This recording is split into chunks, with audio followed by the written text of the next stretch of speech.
All right, everyone, you have discovered the YouTube channel where experts, these two guys, analyze listings on Bring a Trailer, Cars and Bids, P-Car Market. We make predictions based on that analysis, and you can play along. It's like a game show. This is Bid Nerds. Has the bottom fall out of the market? The bidding starts now. Bid Nerds is your YouTube card game show. Yes, it is. You can always tell when I make up the cold opening on the spot. Oh, look at that. My partner, Michael Deeb, is going full John Claywolf over there and drinking some milk. Oh, man. I don't have a drink here. My name is John Pollock. We're coming to you live from the Container Park in downtown Las Vegas, as well as my partner, John Claywolf. Michael Deeb over there in San Francisco, getting drunk, watching the show, playing along. That is kind of par for the course. I wish I were drinking. I need to go over. We do have a bar in here. I don't know why I don't grab something to drink. How you guys doing tonight? Go ahead. Yeah, what's up, Deeb? When burnt oil... Michael Simcock in real life, but burnt oil on your programs. When he drives all the way down from Sacramento to go to your Cars and Cafe and brings you the Clay Wolf podcast, survival kit, you got to get to work early, man. So I got 11 more of these to go, JP. So keep talking. All right. I will ask you how many miles the car has on it about 20 times. If you guys want to know what the heck we're joking about, this inside joke at the beginning of the show, that's like we're totally breaking YouTube rules here. Go back and watch the John Claywolf episode where he drinks his way through the show. All right. If you are watching the show, thanks for hanging out with us tonight on a Sunday night, and definitely crack open a beer. We're going to analyze some car listings on Bring a Trailer, and we're going to make some predictions based on our analysis, and you can play along with us and see how you do, see if you can beat the nerds. We don't have a guest tonight. It's just Michael Deeb and I, so we always start this show off, if you haven't seen the show before, by reconciling our predictions from the last episode. That's right. We hold ourselves accountable. How weird is that on the internet? Let's get to it. Michael Deeb, what was the first car that we analyzed on the last episode? What do we got? All right, JP, we are going to circle right back to this beautiful 2002 Ferrari 575M with a 6-speed manual that we found on Bring a Trailer just a few days ago, listed out of Pompano Beach, Florida. The big news here is twofold. One, the car only has 6,000 original miles from new. It's a 23, 24-year-old car, and it's been barely broken in. Second is the 575M, I am fairly certain, came predominantly with the floppy paddles and the single clutch gearbox. This car has 3 pedals and a gated manual. And JP, as we've been doing this show over the last handful of years, we have seen the proliferation of values from cars from this era, 80s cars, 90s and early 2000 cars that were available with 3 pedals and a manual transmission. Those models are really strong in the secondary market. This car with low mileage, and let's face it, it's not red, so that has become suddenly very attractive in the Ferrari market as well. So JP, I picked this car because I thought we might see a new high watermark for a 575M at the hammer of this car. Classic.com tells us that the average 575M with a manual transmission is only $198,000. But because this car is silver, because this car has super low miles, I thought this car was going to do $400,000. JP, you took the under at just $350,575. So it's about 50 grand between us. Let's see what would happen. John, our car hammered for only $355,000, where it failed to sell on 27 bids. I don't remember your complete take from the last show. So I just want to ask you honestly, when you threw down 350 grand, did you think that if it hammered within $5,000 of your result, that was going to sell? Or did you think 350, you get a Yahtzee and it's an FTS? Where are you at on, because I just don't remember your complete take. You're right on the money, though. Yeah, no, I mean, I did think that that's the money for this thing. I think that these just aren't as strong as some of the other Ferraris out there are. And I think that there's a bit of a malaise kind of creeping in. Our thumbnail tonight says, has the bottom fallen out? And you can look at the results of all the cars that we analyzed from the last episode, and we will do that here. And I think you can see that it's not so much that that the market is crashing or something. It's just that summer's over and people are starting to think about other things for a little bit. We're very near, the holidays are just around the corner, and I think people are just going, okay, and God forbid you start doom scrolling or watching the news, because that's just going to make you want to hide in a cave somewhere. This is a fantastic car, but it was interesting, like in some of the chats, or in the chat below the listing, there was a last minute kind of argument, or I call it a dispute over whether or not this transmission was a factory 6-speed transmission versus a swap. And that's one of these, I mean, it's like one of those worst case nightmare scenarios for a seller. You're sitting there, you've got this auction. One of the great things about these platforms is that people can chime in, the community can talk about the car and help you sell the car and tell people and inform people and educate potential buyers. But you also have those Johnny-come-latelys, those people that just want to pee on everything and burn the world. Some a-hole comes in and goes, oh, the font on the bill of sale or the original window sticker looks like it's not the right font.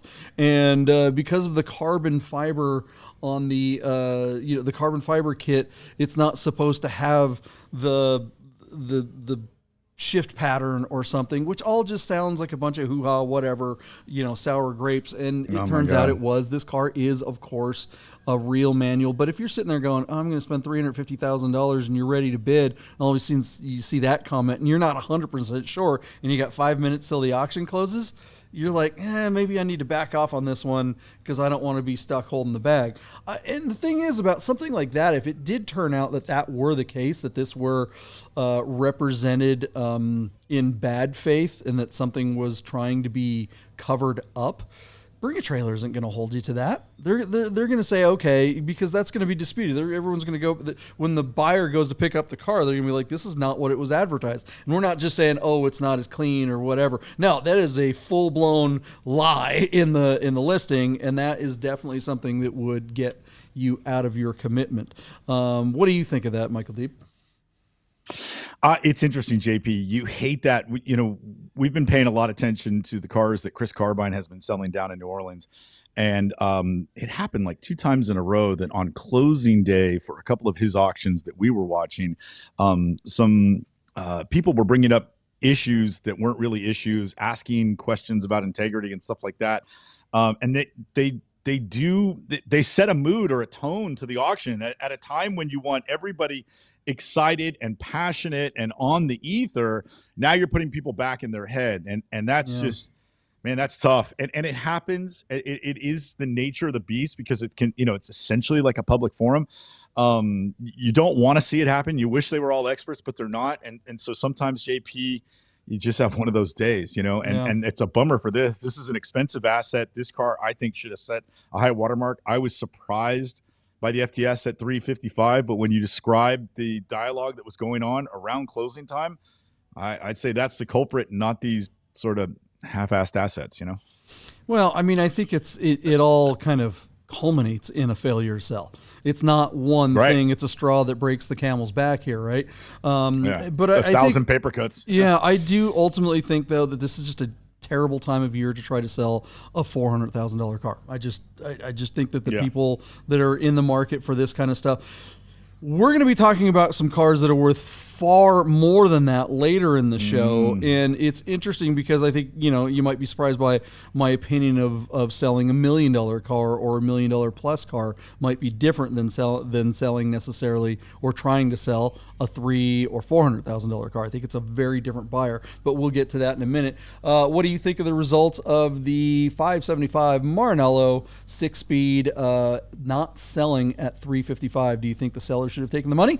Or do you think he was smart to hold on and wait for sunnier skies? Let's move on. Let us know in the comments below. What's the next car that we talked about, Deep? All right, John, you and I have been fascinated by the proliferation of value from sort of the four-wheel drive and truck platforms from our youth, from the 70s. Feast your eyes on a 1978 Ford F-150 Ranger 4x4 running no reserve on Bring a Trailer. Very cool car, JP, with, to me, the unfamiliar 400 cubic inch V8.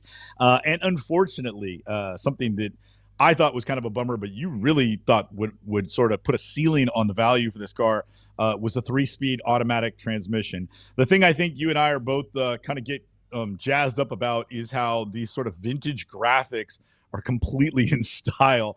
You know, JP, when you were out here visiting me once a couple of years ago, we were walking down Haight Street in San Francisco, and we popped into a clothing store that's predominantly for girls, but they do sell guy stuff, called Aviation Nation.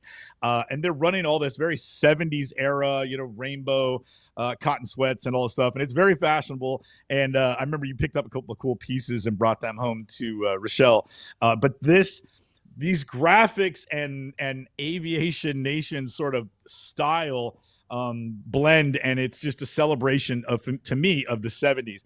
And so I'm just fascinated with this stuff. The only thing missing here is a hot blonde with blue eyeshadow and hoop earrings, if you get my drift. JP, we both like the car. The 3-speed automatic is a bummer. You know, it would almost be worth it to throw a manual transmission in this truck for $5,000 and go get 10 more. Am I wrong in that thinking? John, running no reserve, we found out that Classic.com tells us that these early 4x4 Rangers run about $27,000 in the secondary market. I thought our car would hit 44. You thought the car would hit only $43,150. So barely $850 between us, JP, and we were pretty much right on the money.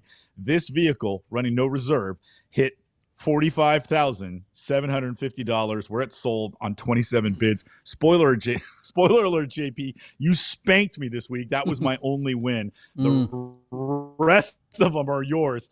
So, John, anything we're going to glean from that result? You and I are right in the hunt with that. What do you think? How'd you beat a Snohomish boy on a truck? The transmission held this thing back. That's all there is to it.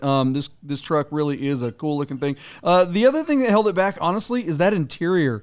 The thing that, look, a transmission swap is not an easy swap, even on an old kind of, call it simple truck like this one. But the biggest thing, I think, is just the interior, right? You want a romantic experience. You're looking at the exterior of this car, but then you get inside and it's got these, Corbeau bucket seats. I'm trying to get to the pictures here that just don't fit the style. I mean, what the hell were they thinking? This thing needs a brown bench seat because you want to sit there behind the wheel, and then you want your best girl right in the middle, right next to you, and then you want your dog right next to her, right? And then, and she's holding the beer. You don't need a goddamn cup holder. That's what your girl's for, okay? I'm kidding, but I'm not. That really, romance is everything for a truck like this because for, $50,000, right? You got a lot of options when it comes to pickup trucks. And this one falls down miserably there. The assets weren't great. One thing that is kind of funny, look at that odometer though, right? 99,996 miles and 9/10. If the guy just drove it 3 miles and 1 more tenth, he would have had a 0-mile truck. Yeah. Imagine how much more money this thing would have gone for. I don't know, just a little advice from the bid nerds. All right, what do you guys think of the results of that pickup truck? Should they have put a bench seat in there and gotten $10,000, $20,000 more, and then maybe they could have afforded to get themselves a manual swap? I don't know. Let us know in the comments below. What's the next car we talked about? Michael Deeb. Question for the nerd herd. Is there anything stupider than bucket seats and an automatic transmission in a pickup truck? That's like putting a rear spoiler on a front wheel drive Japanese car. You don't need downforce on the rear. That's ridiculous. All right, JP, you and I both agreed that this 1993 Toyota Supra that was running on Cars and Bids is a sneaky, very cool car. This particular one is one owner, has a 5-speed manual transmission. It's in black and has the sport roof that pops off, and is showing just 73,800 miles from new on a clean Minnesota title while the car is located in West Palm Beach, Florida.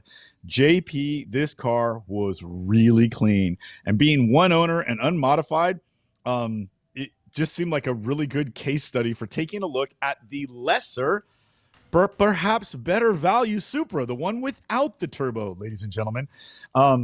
I was shocked, JP, when I was sort of checking the values on this car, that our friends at classic.com tell us that the average selling price for this gen or this non-turbo Supra is still as high as $65,000. I thought because this car was running on Cars and Bids, it would be just a little bit quieter in the market, and thus I thought it might not make it to 60. I bid $58,000 even. JP, you just took the over at $59,093, and you would be the smarter play because our car did very well on Cars and Bids by hammering at $66,000, where the owner smartly sold the car on just 33 bids. So JP, you had the crystal ball. You took the over on my bid and gave you all the real estate all the way up to the hammer. Well bought, well sold, fair deal for everybody around, which is kind of where I'm leaning. Based on what Classic's telling us, if they're really all running like 65, I actually might think this is really well bought because where would you find a cleaner one? Or I guess you'd have to go way lower miles, right? According to chat, eBay, apparently one of these sold for $100,000, not a turbo, but a basic one. And some people have had some success on that platform. That's definitely not a place that I recommend, or either of the nerds recommend buying or selling. We don't even cover it. Yeah, we never cover listings there, but there was a lot of chatter on this listing. And it just seemed like, I think this is still one of those cars that makes it, on paper, this makes sense for Doug DeMuro because he's kind of, he's all about the 80s and 90s sports cars. And there's nothing more 80s or 90s, or call it 90s, than a Toyota Supra with a manual. But the chatter was just so... God, do I say immature? Because like everyone in the chatter was like, oh, if you put a turbo on it, or if you do this, you put the... It's like, what is this, 1993? You're going to soup the thing up? I mean, come on. It's this car. The great thing about this car is it hasn't had all that nonsense done to it. You're never going to come across another one of these that's so unmolested. And it was just very odd. It felt kind of gross listening to people talk about it. So, I hope whoever got it doesn't mod it too much. And I'm not against mods, and I'm not a purist. I mean, it's just a Japanese car. Who cares, right? But I think this car is a survivor, and some basic tasteful mods could be kind of cool, but don't go nuts with this one, guy. You're going to hurt the value rather than help it if you go too crazy with the mods. What do you guys think? Let us know in the comments, and let's get to it. What else we got, Michael Deeb? JP, as soon as I look at a Supra and it's got a Tuesday JZ, all my internal dialogue is fed to my conscious in Sahan's voice because he loves that motor. Yeah. And so you're talking about all these immature people want to soup it up. I'm like, our best friend would slap 2 turbos on that thing and yank 1,000 real horsepower out of it and laugh all the way to breakfast while we are still on the road. All right, JP, we're going to jump over to P-Car Market and take a second look at this. God, where's the year? 1993 Audi S4 Quattro 6-speed. This car is a previous build that was built to be a Bonneville land speed record car. And so despite showing 158,000 miles, I guarantee almost all the parts on this car are young. I wouldn't say fresh because this car has been clocked doing 261 miles per hour thanks to the 1,155 horsepower that is being spanked out of this custom dry sump 2.4 liter inline 5-cylinder turbocharged engine rated at almost 1,200 horsepower. This thing is an absolute beast. Now we know this car had run on the other platform. I think it was Cars and Bids, and I think it FTS'd at like $30-something thousand, if I remember correctly. We wondered aloud, would a second bite of the apple of a very niche car have a chance to do better on P-Car Market? And every once in a while, P-Car Market surprises us, but this car, I mean, that is asking a lot, especially from those guys. So JP, the average selling price of one of these Audis in the secondary market is typically about $19,000.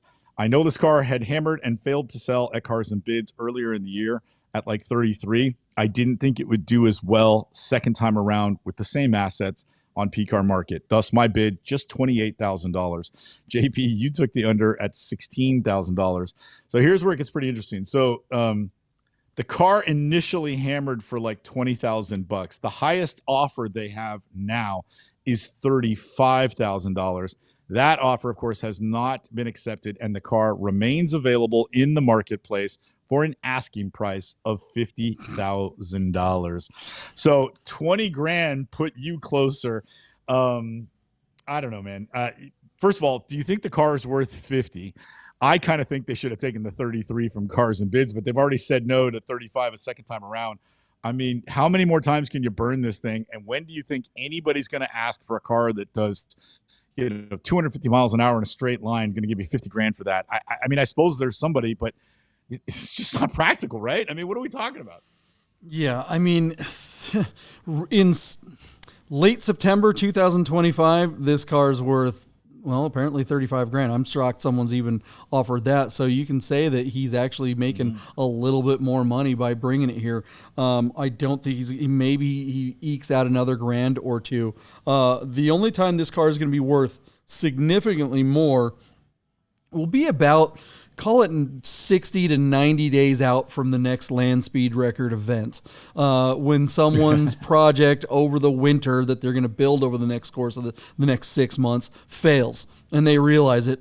We're not going to be able to finish this. No way in hell. We're sunk. Let's go see what's out there. Maybe we can buy something and just run what you brung. Find something like that. But until you're getting, call it 2 or 3 months out from the next event, which isn't in the winter time, this car is going to take up space in this guy's garage. This boomer just completely effed this whole thing up, especially running it the second time. And he even said in the chat that, this was, he significantly lowered the reserve this second time around. So it's like, what the hell was this guy expecting?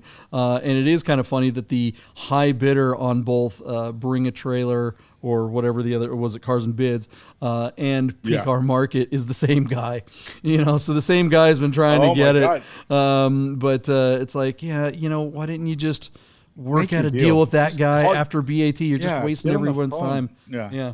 So, all right. What do you guys think of this land speed record? It sounds like this guy's going to be sleeping in it through Christmas. He's got himself, you can put a Christmas tree on top and go get a Christmas tree in the woods. All right. Let us know what you think. Let's move on. What else is, what's next, Deeb? One more car, JP. Again, I think the bidders will be selling Yuri's E3 BMW coming up here shortly. But at the moment, there was a 1972 Bavaria with a 5-speed manual and a 3.5-liter motor swap. Really clean car, some nice features with the the front air dam and the Alpina wheels. The 5-speed is refreshing because I think a lot of these cars might have been born with a 4-speed. Somebody who knows BMWs better than me will check me on that. But a nice car listed out of Wilmington, Delaware, and listed on Bring a Trailer. The assets didn't do much to help this car. We have seen some nice versions of this car bring some kind of serious collector money. I personally was thinking this car would get up. Wouldn't have surprised me if it got into the 40s. JP, our friends at Classic tell us that the average selling price of a Bavaria with a manual is $37,000. I thought this car would at least get to 35, and again, it would not have surprised me if it sold for $45,000. You were a bit more bearish on this. You took the under at $29,028. And JP, here we go again. This car hammered for only $21,000 where it failed to sell on 17 bids. So is it too hodgepodge with the front air dam and the wrong seats? Is it just like you said, late September in 2025 and the market's kind of blah? I definitely think that the car should be worth more than 21, but is 21 all that car is worth right now? Because again, we've seen good ones bring good money, but that was a depressing result. Where are you at on that? Yeah, I mean, you sold a 1600. What year was that? Roughly the 67. same. It was it had round taillights. Yeah. Right, and that car was really cool. And it looked like a heck of a lot of fun to drive. Stuff like this, the young timers don't really know what these are, and you really got to sell the romance. And these photos are absolutely terrible and worse the video. The video for a car is something obscure. If you're going to kind of like change it up and make it kind of a resto mod, the video that you guys did with that 1600, just I wanted to drive that car. I don't really even like 1600s very much, but I watched that video and I was like, oh, okay. I know what that sounds and what I'm seeing. I know what that experience is like, and I want that. Here's the video for this particular car, and it just... We're not getting sound. Oh, you guys can't hear the sound? I can't, but maybe they can. I don't know. I think, let us know in the Nerd Herd if you can hear the sound. I can hear the sound in my thing. But if you can't hear the sound, this guy isn't revving it out. He's just... lumbering through a back road, boomering it along, and it just sounds like a sewing machine.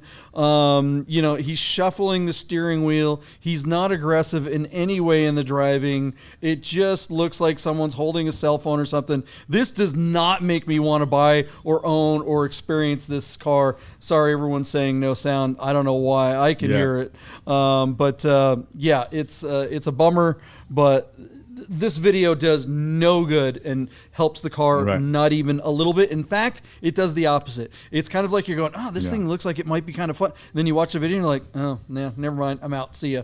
And that is the way. That's why you hire the Bid Nerds, guys. If you have a car that you're thinking of selling on one of these platforms, the Bid Nerds, that's Michael Deeb and I, can help you with that. We do offer a happy ending for every auction. So search for us. Go to our website, bidnerds.biz, and you can reach the Bid Nerds, and we can help you sell a car. All right, don't do it like this guy, because that was a fail. $21,000.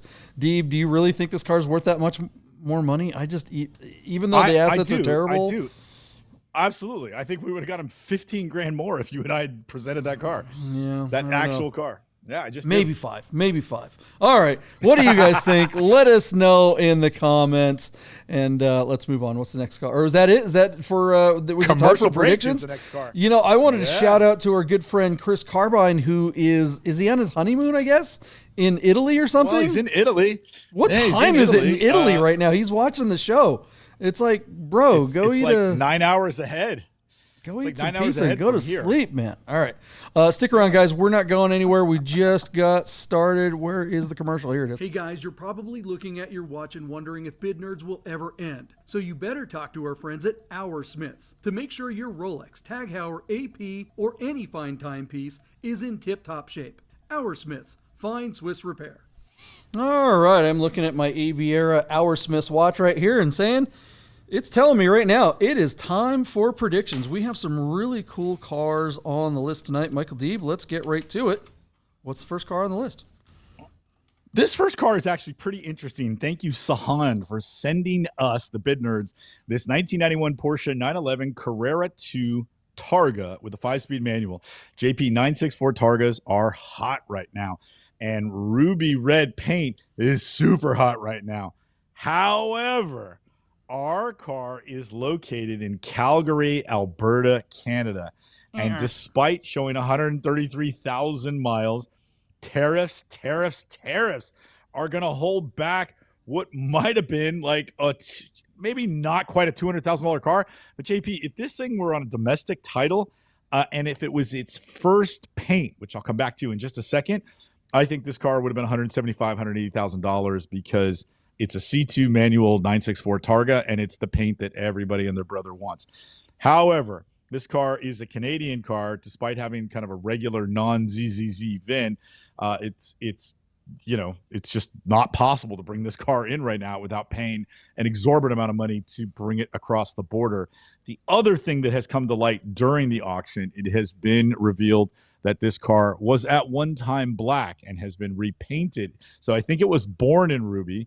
Some inexplicable moment in time when this car probably wasn't worth that much, somebody repainted it black. And then it has been painted back to ruby stone. So we've got two paints that we know of. And now the car is kind of beached in Canada, and we'll probably have to sell to a domestic Canadian buyer, or perhaps the car goes overseas to Europe. But I don't know that there's a strong desire in Europe or demand for cars that come out of Canada because of salt and corrosion, all the other things they already have in Europe. The draw to cars from North America are cars that come from the Southwest, and that's just a simple fact. So anyways, JP, really beautiful car with tons of potential value. But at the moment, this car is kind of a non-starter. And JP, this thing closes tomorrow, and it's sitting at only $58,000. Just want to give you that context while we ask for your opinion on the car. Thank you, Sahan, for submitting this car to us. Sahan would like to buy it, but I don't think Sahan has come to terms with the fact he has to move to Canada to drive it. Yeah. I am disputing the idea that this thing was repainted a different color. There was mention that this thing had respray, and there was some jagoff in the comments. It's like, oh yeah, the black around the motor mounts means that this thing was painted black, but there's no way this thing was painted black. I mean, there's no way. This thing is ruby everywhere underneath. I don't buy that. I think that's complete hogwash. So, but it does say that it was resprayed. So, you're right, Deeb, that this thing definitely was repainted, but I don't think it was repainted a different color. That said, it also only has, this is 133,000 kilometers, not miles.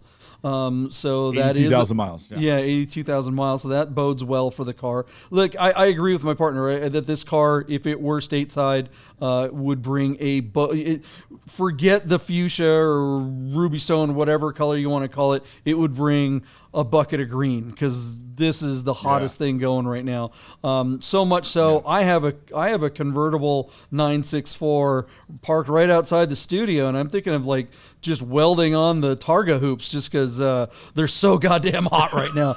It's like, dude, who cares if it lines up? I'll never put the top on anyway. No, I do love this car, but it is. Look, I don't really care. I don't understand paying all the extra money for these crazy colors. This car, if it were, let's say it were stateside, Deeb, you think the thing would go for around 175, maybe even 200. I don't necessarily dispute that. If it were silver, how much would it bring? Yeah, if it was first paint. So if it were silver, how much would it be worth? 100, 120? Yeah.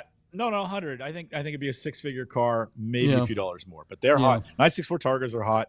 964s continue to become more and more scarce because they're still the donor car for most wild builds. Yeah. And now you've got a rare version of the 964, which is the Targa. They probably made fewer Targas than anything else.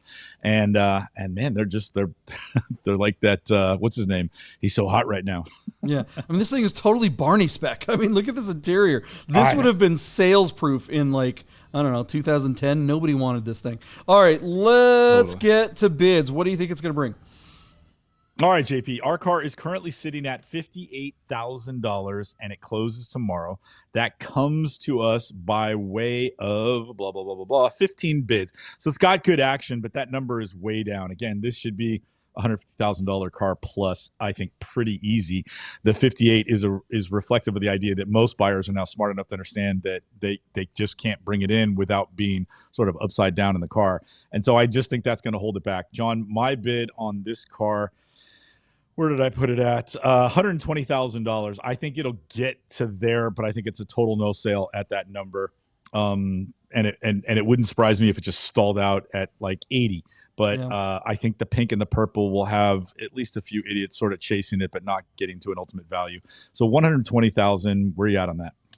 I mean, if you go with the typical kind of BAT, everything doubling on the last day, that makes sense being at $60,000 where it's at now. But I just don't think that's going to happen, right? Why would it? So I guess my number, Deeb kind of dipped out here on us for a second. He's back now. My number is going to be way less aggressive. I'm going to go 85, 964 and say, of course, it doesn't sell at that number. This thing is just DOA, unfortunately. It's sad, but that's just the state that we're in.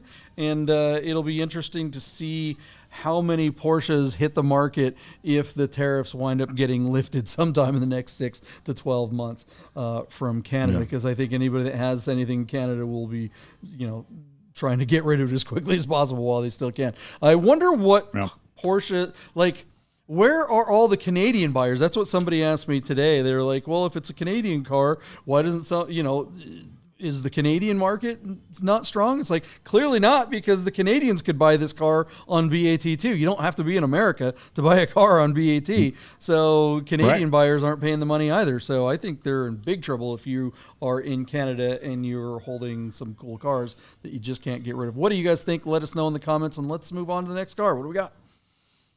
All right, JP, we are going to stay on Bring a Trailer and take a look at this 1990 Porsche 911 Carrera 2 Coupe by Singer. This is one of the early cars, JP, and it's listed out of Fort Myers, Florida, showing 8,000 miles since the Singer build. JP, this car is a premium listing. It's also an alumni listing. This car having closed back in October of 2023, so about 2 years ago. At that time, this car hammered for $955,000, where it failed to sell. And so, JP, this car has received a little bit of work. They replaced the fuel cell and a couple other things that I saw in there. And then essentially are bringing it back to market with fresh assets, and they're trying to take a second bite of the apple. But here we go again, JP. I can almost hear your voice still echoing in my ears from earlier in the show when you said it's September of 2025. Like, you either should have sold this car in Monterey in August, or you should hold out until the auctions start either in Arizona in January or in Jacksonville in March. Why are we doing this here now? And again, this car went to $955 and didn't sell. They spent money on it, which would lead me to believe they're expecting more. And I don't think they're going to get what they got last time. By the way, JP, this car's still yellow. Like, if you got $1 million burning a hole in your pocket, why would you settle for a yellow car? So I just don't think this one does enough for me or anybody to bring more than it did last time. This I don't. Yellow?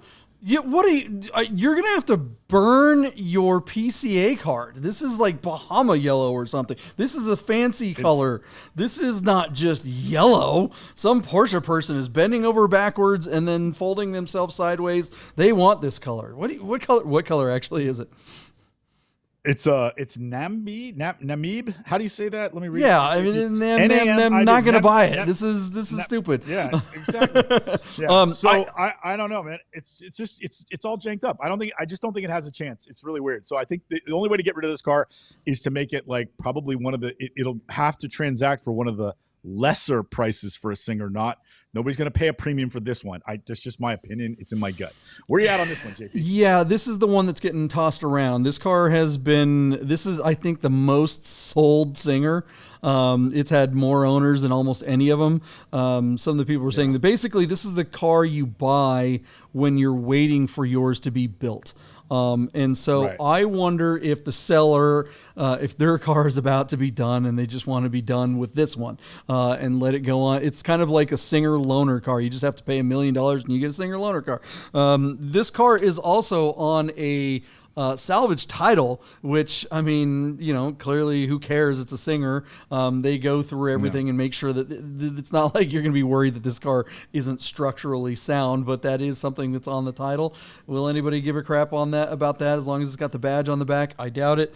But yeah, this car is not going to get a premium, but I do think that Singers are in high enough demand. There's always a line of jagoffs that want these and that have a bunch of money, and you can't get one, and everyone knows that you can't get one unless it comes up on one of these platforms. So yeah, I think it's gonna do okay, and I don't care. I don't think it makes a difference what time of year it is. What do you think it's gonna bring? All right, JP, I strongly disagree with you. And just for fun, let's see what happens.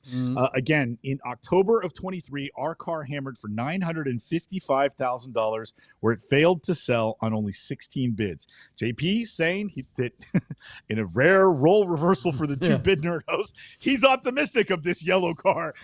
It's not yellow. He's trained me to, it's some fancy color. Hate yellow cars.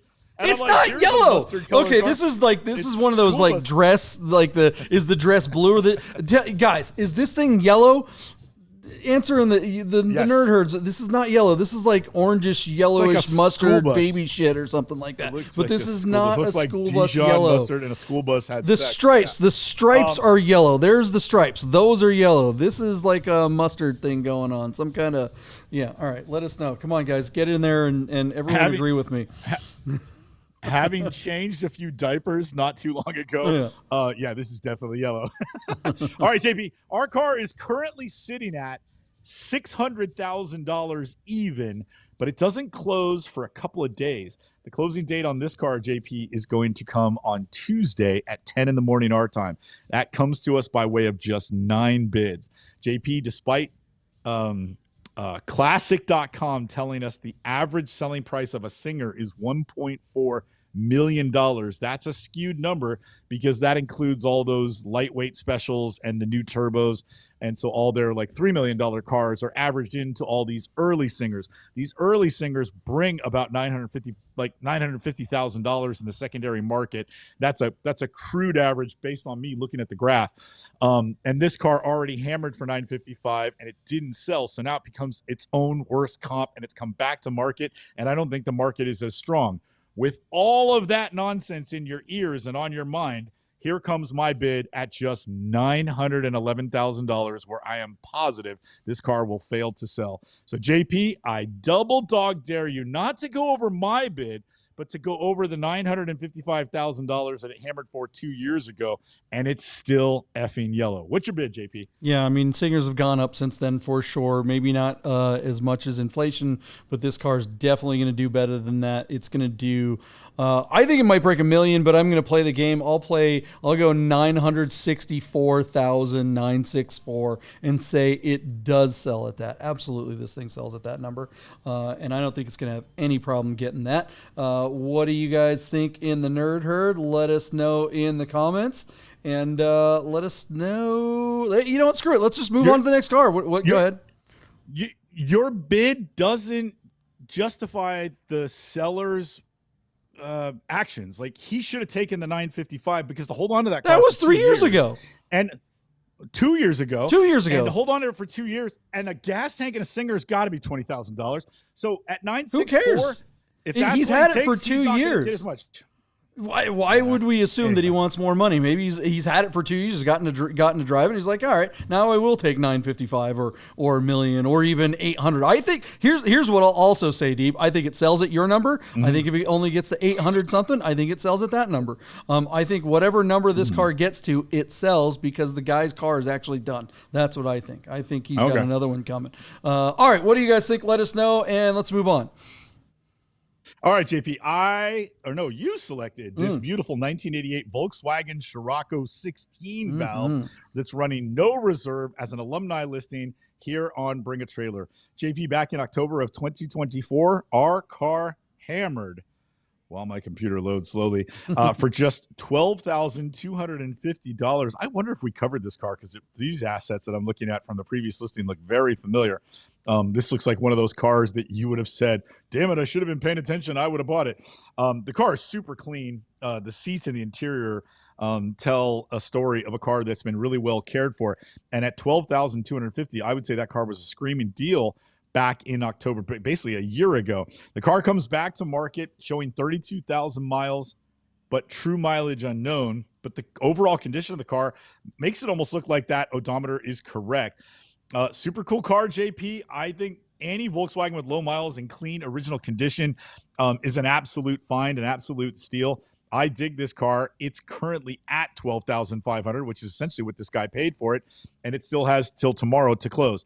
So, JP, I send it over to you. Tell everybody in the world why this is the coolest car ever, and then you and I can fight over how much over its last result this car is going to hammer for this time, as he's running at no reserve. Good for him.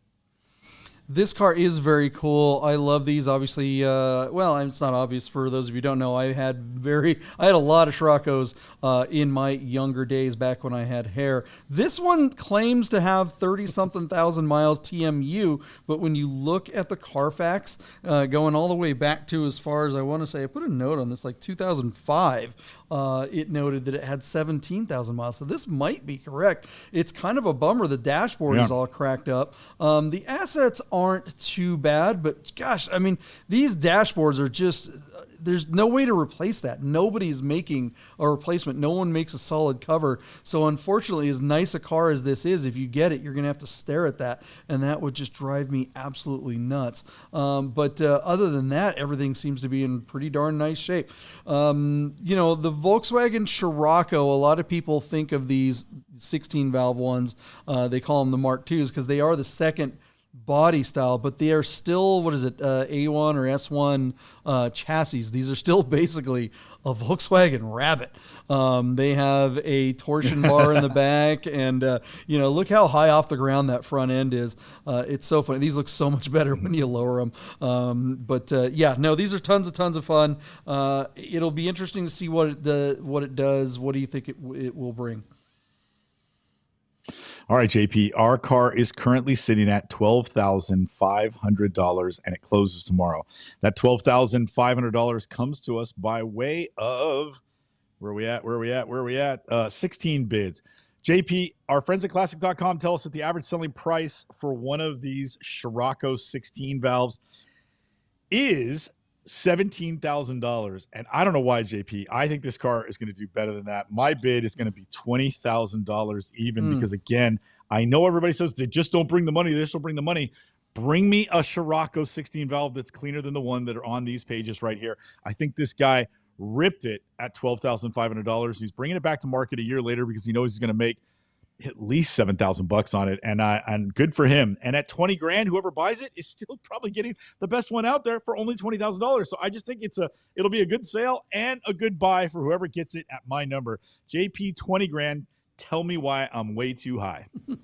Yeah, I mean, you're like, bring me a Scirocco that's in better condition and with fewer miles. It's like, bring me two guys that want a Scirocco and have $20,000. That doesn't exist. Yeah. Nobody that wants one of these has the money, or they already have one.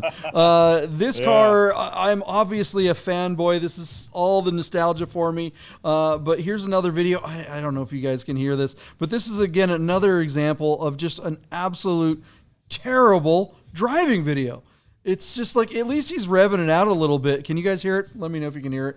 But it's just boring. Why would you show the wheel? It's one thing if you're doing like a cool video montage and you got drone footage and everything, and you go to the wheel for like a second and a half or something like that. But this doesn't make me want to, showing the suspension travel does not make me want to buy a Scirocco. This is the angle that I want to see, and I want to see you drive it like you actually are driving this thing. This guy's like tootling around. I'm on this nice mountain back road and I'm doing nothing. I mean, this is just lame as can be. This made me not want to. I'm one of the guys that has the money and would pay the 20 grand for this car. And I was thinking about doing it, and I'm looking at this video and I'm going, I'm out. I'm out. I'm not interested. Done. This car, what was I thinking? It's pure nostalgia. I'm not wasting the money. What do you guys think this car will bring? Did I give you a number? I didn't. I'm going to say no.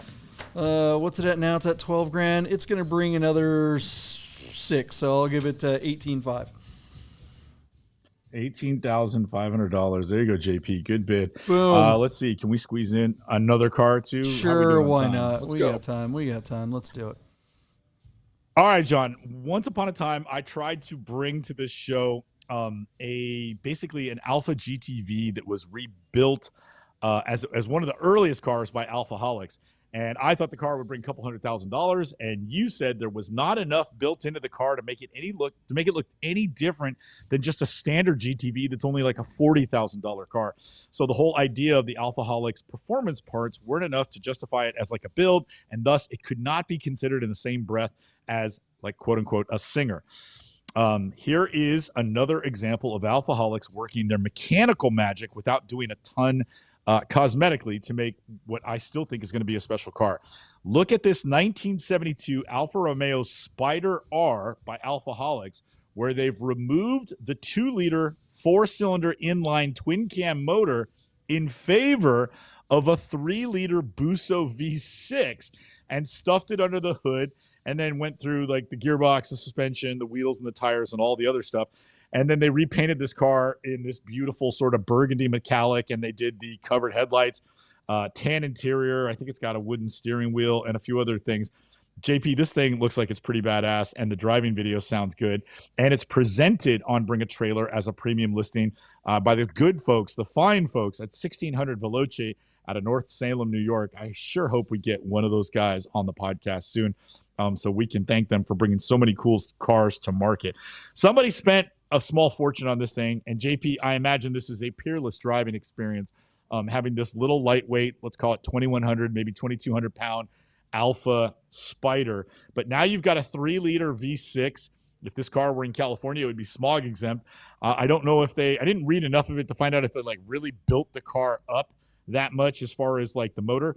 But if this is the 3-liter V6 that's out of an Alfa Romeo Milano Verde, we're talking 180 horsepower. And if it's got like no smog on it, you might get another 10 or 15 horsepower out of it. So plenty of torque, plenty of revs, beautiful sound, and plenty of horsepower, probably close to twice as much as what this car would have stock, and arguably 50 or 60% more torque. Look at those seats, JP. Again, very subtly done.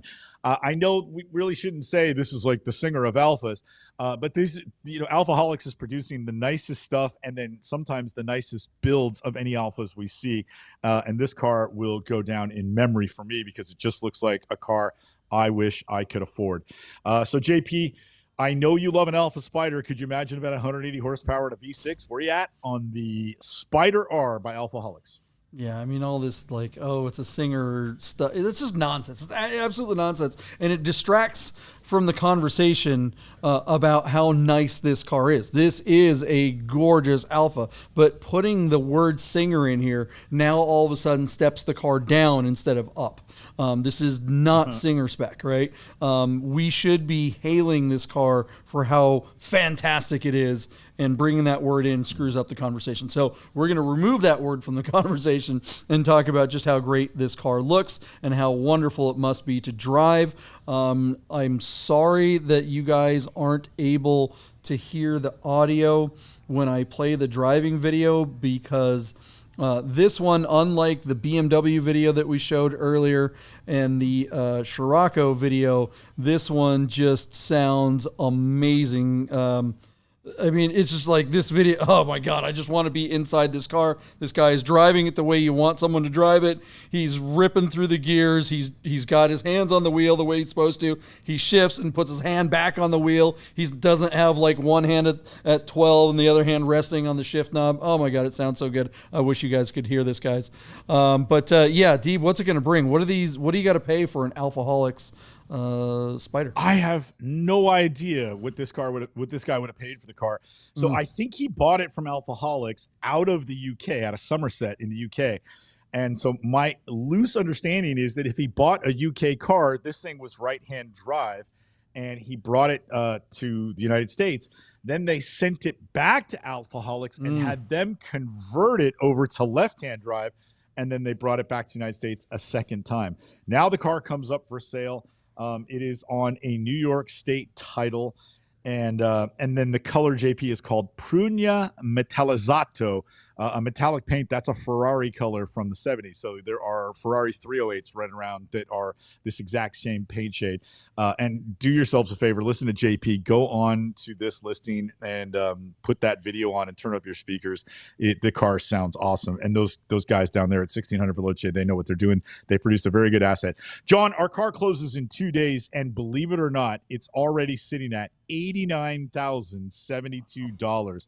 And JP, it gets more interesting from there. That $89,000 has come by way of 29 bids. This car is getting action. And so just because I'm such a schmuck fan of Alphas and I've never seen a Spider that is as cool as this one, I'm all in on this car, JP. I think it's going to hammer for $130,000. I have no idea if they'll let it go for that much. I don't know if they're holding out for 200 or more. I imagine it costs over 200 to build this thing, but it doesn't seem like it was procured or built for the seller, since he sent it back to switch it to left-hand drive. So I don't know that I know enough to make a great educated guess, but it wouldn't shock me if this thing hammered for 130, and if it sold for that number, I'd say it's a deal. But who knows, JP? 130. I'm closing my eyes and throwing darts in a crowded room. Where are you at? It's at 89. You got 2 days to go, and you're either going to top or bottom 130. Where you at? I'm going to go a little bit more bearish just because of the time of year, convertible, and just not a lot of people really knowing what these are and what kind of value they represent. Yeah. It is nice to see lots of bids on it. Clearly, people are excited about it. The name 1600 Veloce as a seller definitely helps this car because they always bring cool stuff to the market. So they're getting more eyeballs on this ad than BAT would by itself. And then anybody that really consumes the assets and watches that video is going to go, wow, this car is really freaking awesome.